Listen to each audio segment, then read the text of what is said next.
Ya. Memang menjadi pengacara itu memang sejak saya SD itu memang pada saat ditanya oleh guru saya, pada saat saya MTS dulu di Nurul Soleh, Katol Timur, di SMA juga ditanya itu cita-cita saya memang menjadi pengacara.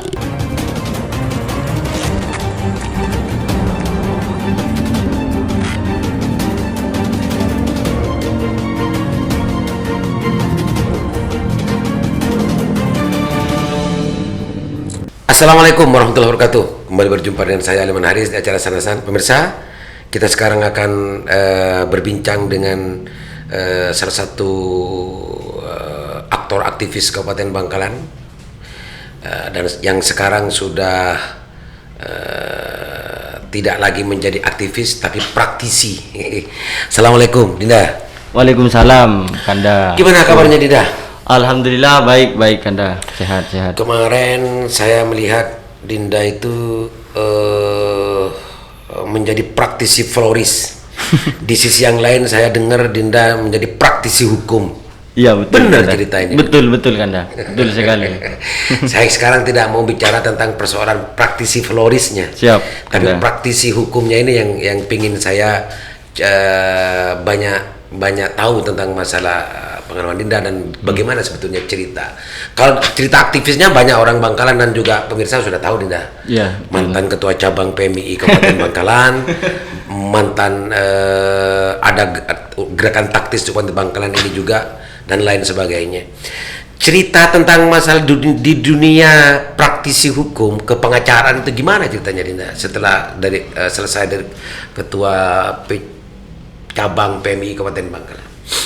Ya, jadi pertama di samping itu memang cita-cita saya sejak SD dulu, Kanda, sambil lalu saya belajar tentang dunia advokasi, sampai SMP, SMA, cita-cita saya yang tertanam memang pengen menjadi pengacara. Oh, itu berarti cita-cita sejak masa kecil. Cita-cita saya sejak kecil sampai Pemirsa, itu di sebelum melanjutkan ini biar juga Billy Abdul Latif mengenalkan diri namanya. Meskipun namanya sudah terkenal, tapi kalau takut ada pemirsa penonton yang baru nanti tidak tahu namanya. Nama Dinda, nama lengkapnya sekarang. Siap, Kanda. Nama saya Bahiruddin, sarjana hukum. Asli saya itu dari desa Katol Timur, dusun Mandepa Timur, asli kampung, Kanda. Mandepa Timur itu asli kampungan.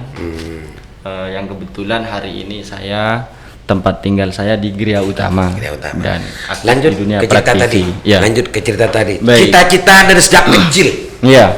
Ya. Memang menjadi pengacara itu memang sejak saya SD itu memang pada saat ditanya oleh guru saya, pada saat saya MTS dulu di Nurul Soleh, Katol Timur, di SMA juga ditanya itu cita-cita saya memang menjadi pengacara. Sampai saya itu ada di bangku kuliah itu ketika ditanya memang cita-cita saya itu jadi pengacara, Kanda. Ketika ditanya lagi sama dosen, sama guru saya, apa itu pengacara? Artinya belum tahu waktu itu.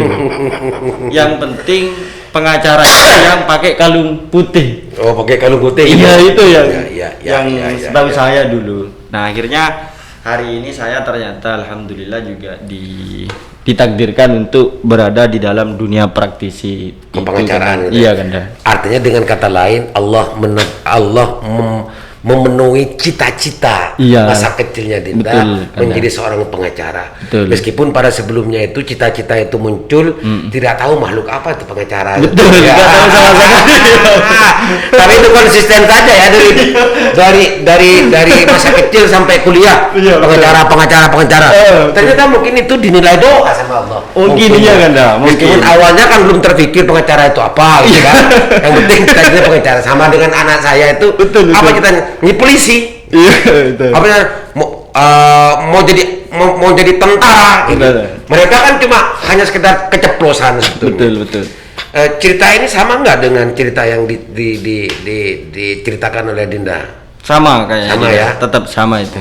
Terus Kemudian juga Kanda, saya di alumni senior PMI di Bangkalan itu kan kebanyakan terjun dalam dunia politik semua. Betul. Jadi jarang yang aktif di dalam dunia praktisi hukum ini, sehingga saya punya tekad dan keyakinan sambil lalu waktu itu saya jadi ketua PMI Bangkalan, kemudian saya sekolah PKPA waktu itu dan alhamdulillah lulus. Langan lain ya. Iya betul Kanda. Arus besarnya kan ke politisi gitu ya. Maka Dinda Bahir memilih untuk resign. Iya betul. Bukan resign belok kiri sedikit gitu ya. Belok kiri sedikit ke dunia kepengacaraan. Yang sebetulnya itu sudah menjadi cita-cita sejak kecil gitu ya. Betul. Catatannya ya kayak begitu. Dunia aktivis sudah tidak diragukan. Nalar kritis juga sudah banyak yang menyaksikan gitu ya.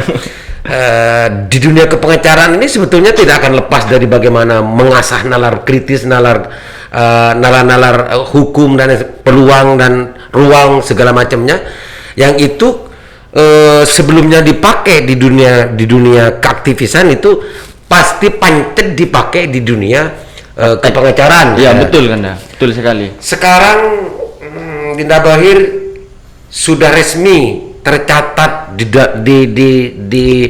buku resmi ya, buku resmi kepengacaraan. Itu sejak kapan itu? Jadi saya itu disumpah di Pengadilan Tinggi Surabaya itu pada tanggal 21 Maret 2021 Kanda. Maret 2021. Iya, resmi itu dilantik, disumpah lah bahasanya kalau di dalam dunia advokat itu disumpah. Maret, April, Mei, Juni, Juli, Agustus, September, Oktober. Iya betul Kanda. 7 bulan. Iya betul Kanda. Oh, 7 bulan Marisa. Cita-citanya terpenuhi dan bisa diraih sudah 7 bulan. Iya betul, alhamdulillah Kanda. Menikmati betul saya. Sekarang saya tanya sebelum masuk ke yang lain. Siap. Karena cita-cita masa kecil di mana-mana setiap jenjang pendidikan dari SD, SMP, SMA sampai kuliah yang dicatat di buku-buku memorinya itu adalah cita-cita jadi pengacara. Apa setelah dilantik itu yang menjadi situasi kebatinan juga rasa yang dirasakan oleh Dinda Bahir? Ya, ada banyak perbedaan ternyata kan. Di dalam dunia pada saat saya menjadi aktivis sering demo sama teman-teman, nalar kritis kita itu sering muncul berdasarkan diskusi. Ternyata ketika di dalam dunia praktek itu sangat berbeda. Tidak semudah dengan apa yang kita ucapkan pada saat saya orasi di jalanan biasanya kan. Secara teknis, misalnya pada saat saya sidang pertama kali ya bingung, ketidaktahuan yang dulunya hanya sebatas saya ngomong tidak tahu terhadap aparat, dan itu ternyata di dalam dunia praktek sangat teknis untuk saya lakukan. Begitu saya melakukan gugatan pertama kali itu contohnya saya betul-betul merasakan hal-hal yang paling beda dan dianggap bahwa itu adalah dunia baru bagi saya, sehingga saya sering bertanya kepada salah satu senior yang advokat, terus kemudian sering konsultasi pada saat kita itu mau beracara. Itu juga karena saya ya kalau bahasanya orang Katol itu kenglang ngelatek saja meleng. Oke. Nah, situasi setelah dilantik gitu ya. Situasi dilantik itu bagaimana perasaannya Dinda gitu ya? Karena memang itu kan sejak tadi diceritakan bahwa setiap jenjang dan siapa yang menanyakan itu cita-citanya pengacara. Betul. Setelah punya bendera, setelah dilantik resmi dan boleh beracara di setiap sidang perkara yang boleh dilakukan oleh Dinda. Gimana perasaannya? Atau kaget apa bagaimana? Apa sudah merasa bahwa tujuan hidupnya selesai di situ bagaimana? Tentu saya merasa sangat senang sekali karena senang, dan itu merasa bahwa apa yang menjadi cita-cita saya itu tidak mengira bahwa ini adalah cita-cita saya yang tercapai lah. Cuma dalam konteks keilmuan kita kan tidak pernah puas dalam konteks itu kan. Cuma bagi saya setelah saya dilantik sumpah menjadi advokat itu perasaan saya merasa sangat gembira, kegembiraannya ketika saya bisa menolong orang pada saat dia mau mencari keadilan, terus kemudian dari sisi-sisi hukum yang harus dibela, itu merasa senang sekali Kanda. Sempat tadi diceritakan oleh Dinda bahwa antara dunia aktivis dengan praktisi itu sangat berbeda. Kalau praktisi hukum itu harus betul-betul hati-hati dan secara teknis dan tidak sembarang bicara gitu ya, harus mempunyai landasan pikir dan para konstruksi pemahaman yang jelas, yang pragmatis gitu ya. Kanda. Dan tidak sebebas ketika menjadi aktivis kormetoh gitu kan. Betul. Nah, ceritakan dong tentang persoalan pengalaman pertamanya ya, pengalaman pertamanya masuk persidangan, karena masih 7 bulan Pak Besa. Iya. Jadi ini bukan waktu yang lama ini. Iya, betul. Pasti masih pasti segar dalam ingatannya. Pertama kali bagaimana ketika memasuki ruang sidang dan macamnya, dan ketika juga dipercaya untuk menjadi pengacara salah satu perkara. Betul. Ceritakan dong. Jadi pertama kali itu saya itu buat draft gugatan itu namanya gugatan sederhana, GS kalau dalam bahasa dunia pengadilan itu gugatan sederhana.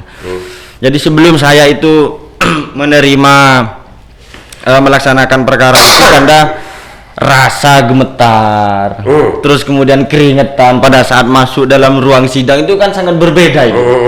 Tidak seperti apa yang kita sampaikan di luar, berani, seakan-akan kita itu berani mati kalau orasi, demonstrasi waktu itu. Nah ketika nyampe di pengadilan ternyata sangat berbeda kan, rasa canggung, terus rasa gugupnya, apalagi ketika mau ngomong sangat berbeda. Ternyata ketika menyampaikan dalil-dalil hukum misalnya, menyampaikan pendapat hukum misalnya, itu harus betul-betul hati-hati dan ya formal lah ketika di dalam dunia sidang itu. Dan pengalaman pertama kali waktu saya itu mendaftarkan GS itu ditolak kan ya? Ditolak? Gugatan saya itu ditolak. Apa itu? Masalah apa itu? Itu masalah wan prestasi kan ya? Wan prestasi? Wan prestasi, hutang piutang gitu. Di pengadilan Surabaya itu. Di Surabaya? Jadi rasanya itu tidak bisa tidur kan, sehingga saya itu selalu bertanya kepada senior-senior yang ada di advokat. Ditolak ya? Iya, yang ditolak itu. Pengalaman pertama ditolak. Iya, nggak bisa tidur itu kan. Ya pasti awalnya masuknya gugup, gemetar dan macamnya, pasti keringatannya semakin banyak bercucuran ya. Apalagi dilihat klien itu kan, semakin halu saya itu. Waktu itu. Kliennya ikut waktu itu. Ya kebetulan karena saya sudah mencurigai gugatan saya kayak gini, saya ditaruh di luar dulu biar nggak kelihatan saja. Kullu ibtida'in usrun, itu secara pepatah Arab itu. Setiap sesuatu itu memang sulit pada awalnya. Betul ya. Saya kemarin sempat membaca postingan dari Dinda gitu ya, dan tidak pernah mendengar cerita yang berkeringetan semacam tadi itu. Oh iya. Bahkan dalam salah satu perkara 7 bulan ini ya, ada salah satu perkara yang dipengacarai oleh Dinda Bahir itu justru menang. Antara BC apa kurang tahu apa kemarin itu di posting FB-nya. Nah, berarti Dinda sekarang sudah melewati masa-masa keringetan itu ya? Alhamdulillah ya Kanda. Ceritakan dong sampai ke tahap ini.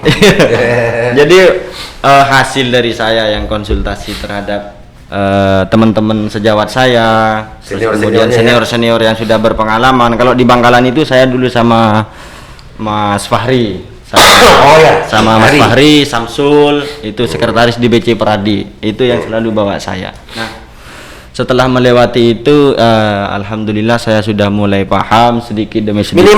Minimal nggak tegang. Nah, minimal nggak tegang sekarang gitu. Untuk berbicara dengan hakim, berbicara dengan sahabat pengacara dari pihak lain. Nah itu minimal tidak gugat pada saat kita itu berargumentasi hukum, menyampaikan argumentasi hukum di hadapan hakim itu. Jadi tahapan itu sudah dilewati Dinda. Iya. Beda dengan cerita awal tadi. Ya. Ini yang luar biasa pemirsa, salah satu dari sebuah langkah kilas balik tentang perjalanan masih 7 bulan, masih belum balik gitu ya. Dalam konteks umur kepengacaranya masih belum balik. Betul. Tapi kalau melihat dari sudah ada ini, saya akan dalami dalam konteks ini. Saya akan dalami nanti. Ada salah satu perkara yang ditangani justru bisa dimenangkan, bahkan justru ini melawan korporasi besar gitu ya. Bank BCA dan justru ini menang. Dan ini saya akan dalami. Dinda, sebagai pengacara baru, sebagai pengacara yang baru melewati tentang masalah kegrogian dirinya menghadapi orang, apalagi ketika bicara masalah pokok perkara dan macamnya, yang itu justru tidak akan steril dari sebuah steril dari urusan per pengacaraan. Saya artikan sendiri dah ya. Iya. Tidak akan steril dari urusan per pengacaraan. Pasti tidak akan mudah, Dinda. Pasti tidak akan mudah semudah yang kita bayangkan. Betul, apalagi Kanda. Orang baru ini. Betul, Kanda. Ceritakan dong gimana perjalanan sampai memenangkan itu. Kalau bahasanya bukan menang, Kanda. Oh, apa itu? Hanya saja kebetulan dikabulkan oleh. Ya. Kalau urusan menang itu nanti ada yang kalah, kan? Oh iya. Dikabulkan. Iya, dikabulkan Iya. aja. Hanya sebatas sebagai saja itu ya dikabulkan saja seperti itu. Nah, jadi tahapan nyampe ke sana itu memang prosesnya luar biasa, kan? Tidak semudah yang kita bicarakan ujuk-ujuk itu dikabulkan. Akan tetapi kita juga harus melalui beberapa tahapan yang diberikan oleh majelis hakim misalnya, terus kemudian kita harus melakukan jawaban. Kebetulan waktu itu saya posisinya sebagai tergugat. Iya, sebagai tergugat. Jadi kita itu betul-betul kerja keras untuk bisa mendalilkan bahwa apa yang menjadi kepentingan hukum dari klien kami itu betul-betul betul-betul tertib lah bahasanya, untuk bisa bagaimana tertib dan benar menurut hukum. Artinya argumentasi kita itu biar diterima berdasarkan undang-undang yang berlaku. Nah, sehingga apa yang kita berikan, misalnya kalau di hukum industrial itu waktu itu kan punya saya di pengadilan hubungan industrial, ada jawaban yang terkait dengan BCA ini. Betul. Ada jawaban, itu kan materinya kan luar biasa, kan? Jelimet ya. Iya, jelimet betul itu. Artinya tidak sesuai dengan apa yang kita orasikan di luar. Itu harus hati-hati betul. Pengalaman baru lagi itu. Pengalaman baru lagi itu, iya. Cuma itu kan sudah melewati tahap grogi tadi, kan. Sudah melewati itu. sudah kan? Iya. Terus sampai menangkan itu berapa kali sidang di situ, Dinda? Kalau di pengadilan hubungan industrial itu kemarin sampai 10 kali sidang, kan? 10 kali sidang. Jadi jawaban eksepsi gitu ya. Ya, jawaban, replik, duplik terus gitu ya sampai selesai. Saksi dari penggugat, tergugat, kemudian kesimpulan, itu kan sidangnya 1 minggu 1 kali. Sampai ada saksi ahli? Nggak sampai ya. Nggak ada, kan? Cukup bukti-bukti saja. Jadi itu kepentingan dari klien Dinda dikabulkan permohonannya. Iya. Istilahnya dikabulkan. Iya, dikabulkan. Bukan menang, kan? Bukan menang, dikabulkan. Ada yang bilang kalah nanti, kan? Dan ini sebetulnya kliennya Dinda Bahir ini sebetulnya apa ini? Orang apa ini? Pegawai itu? Pegawai, Kanda. Jadi klien saya itu pegawai di Bank BCA itu sudah hampir 15 tahun yang mengabdi terhadap Bank BCA sebagai staf senior ahli KUR sebagai kredit usaha untuk orang mengajukan kredit itu. Nah, beliau karena hampir mungkin yang menjadi dalil kita itu karena hampir di pensiun, dia itu secara tiba-tiba di PHK. Oh, di PHK. Iya, betul. Di PHK itu dengan alasan bahwa beliau itu punya usaha yang berbeda di samping dia itu punya jabatan di Bank BCA, dan itu dianggap melanggar di dalam PKB-nya BCA. PKB BCA itu namanya Perjanjian Kerja Bersama BCA. Oh, itu di PHK ya? Iya. Tapi dia jelang pensiun. Iya. pikiran yang menjadi alasan ketidakterimaan dari kliennya Dinda Bahir itu kenapa? Ya pertama karena di dalam Undang-Undang nomor 11 tahun 2020 itu tentang Cipta Kerja itu, sebelum kita itu melakukan pemutusan hubungan kerja, harusnya pertama ada SP dulu kan dah. Oh, tahapan-tahapan itu. Tahapannya ada surat peringatan 1, peringatan 2, terus kemudian peringatan 3, kemudian baru diberhentikan. Dan itu juga sesuai dengan PKB BCA sendiri. Kalau di dalam organisasi itu PKB itu namanya ADART-nya. Ya, ADART-nya. Tetapi juga harus punya pedoman terhadap Undang-Undang nomor 11 tahun 2020 itu kan dah. Yang rame-rame dulu yang saya waktu demo itu kan dah. Ciptaker. Iya. Saya kan demo waktu itu. Omnibus Law. Omnibus Law. Ya, Pak, saja iya. Ternyata saya ketemu di sini. Jadi setelah itu minta bantuan dari Dinda Bahir memakai bendera apa namanya, Bahiruddin apa itu? Iya, ya kira-kira gitu. Partner ya. Bahiruddin and partner menceritakan tentang ketidakterimaan dia di PHK gitu ya, karena ini baru Dinda Bahir membuka undang-undang yang ditolak dulu itu. Betul, kan? Tentang bagaimana tahapannya, apa hak-hak yang sebetulnya harus kepada pegawai atau buruh yang di PHK oleh perusahaan dan macamnya, menemukan itu. Iya kan, betul kan. Ditemukan bahwa ada tahapan yang tidak dilakukan oleh perusahaan. Iya. Gitu. Jadi di dalam PKB-nya itu, perjanjian kerja bersamanya itu ada istilah surat peringatan demosi 1. Kalau di Undang-Undang Cipta Kerja itu surat peringatan. Ya, SP ya. Nah, di PKB-nya BCA itu pasal 60-nya itu, pasal 60 ayat 1 huruf A, B sampai C itu ada surat peringatan demosi 1, surat peringatan demosi 2, terus kemudian diberhentikan itu baru bisa diberhentikan. Nah, di PHK. Dan yang saya terima kemarin itu dari klien kami itu kan tidak ada itu. Tidak ada tahapan itu. Surat pemberitahuan pemberhentian. Langsung gitu ya. Sehingga sehingga klien kami itu merasa tidak diterima karena ada beberapa hak yang harus dipenuhi. Misalnya uang pesangon. Oh gitu. Iya, maksudnya mungkin saja itu cara perusahaan untuk tidak mengeluarkan kewajiban membayar pesangon. Betul kan? Sehingga dia di PHK dulu sebelum masuk usia pensiun. Oh iya. Mungkin saja begitu kan, Dawang. Namanya perusahaan kan pasti beda-beda. Kalau kita kan tidak bisa mendalilkan itu. Kalau sebagai aktivis, Dinda tidak akan bilang begini. Pasti mengiyakan apa yang saya katakan. Tapi ini bedanya sekarang gitu. Sebagai pengacara ya harus hati-hati kan.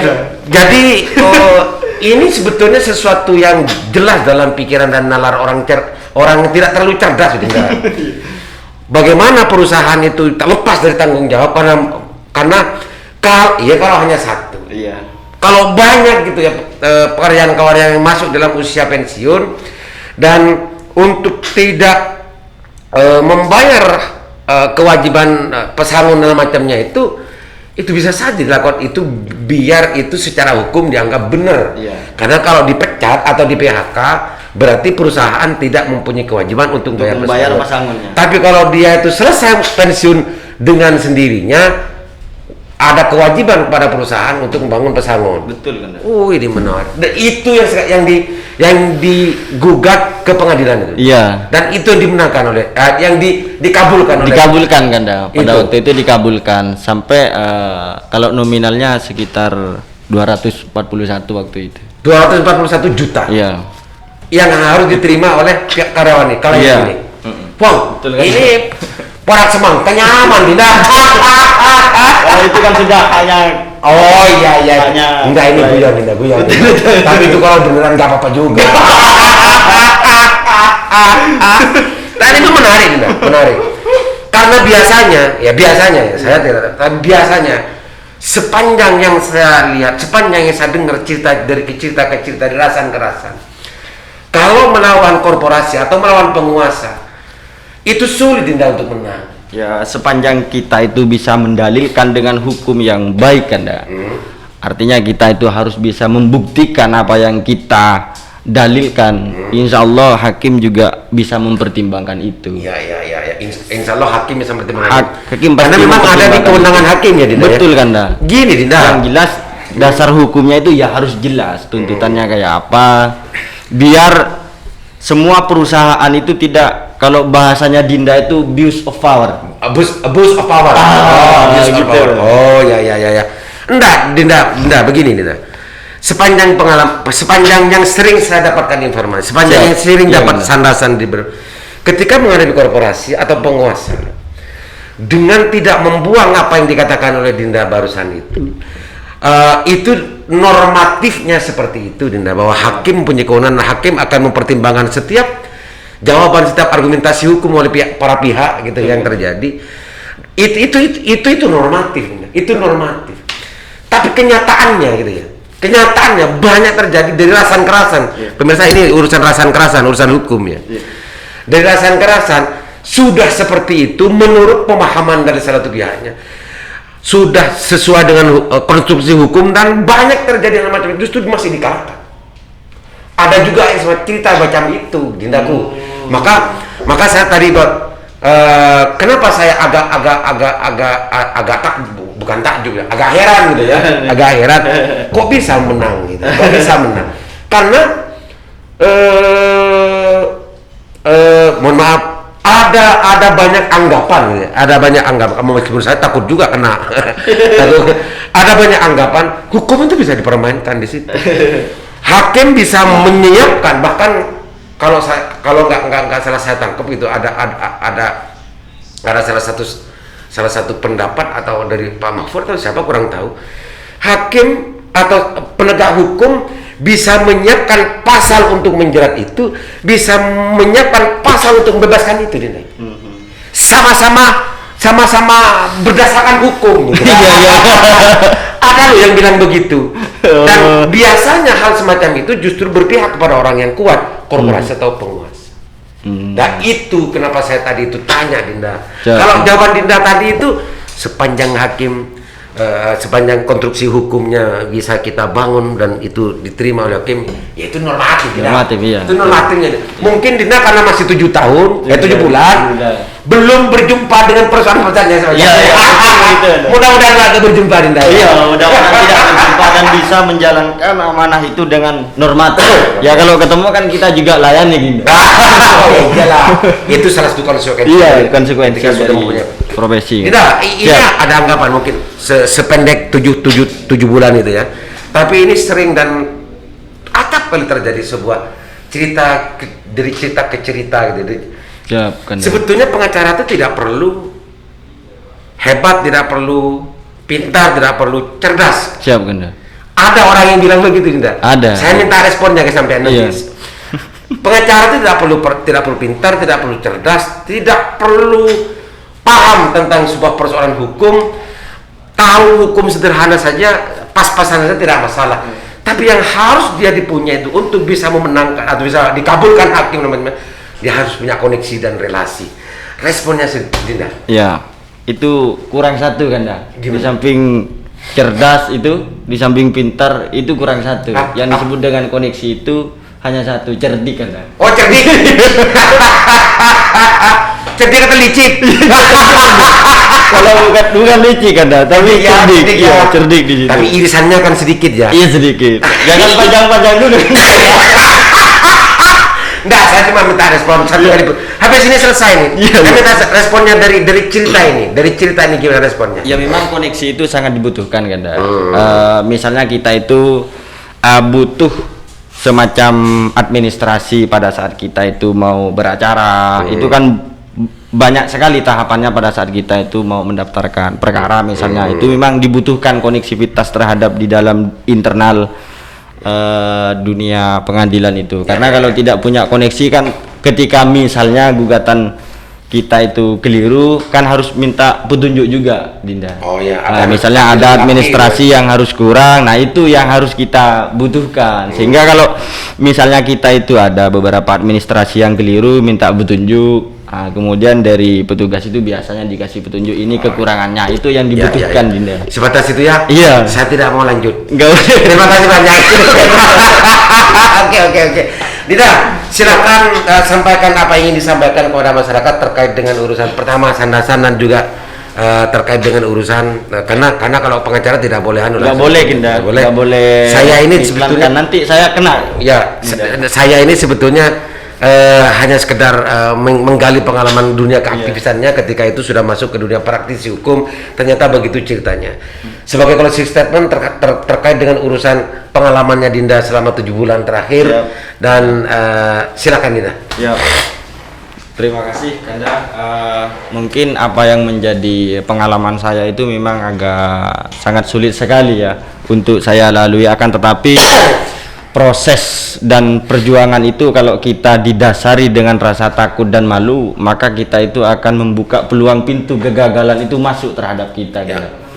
Begitupun juga sebaliknya, apa yang saya alami itu karena saya tidak merasa takut dan malu, sehingga saya meyakini bahwa apa yang menjadi dasar kita itu berani bertanya, terus kemudian kita itu tidak malu bertanya dan minta bimbingan. Saya meyakini bahwa saya itu akan membuka pintu kesuksesan itu ada di hadapan saya kan.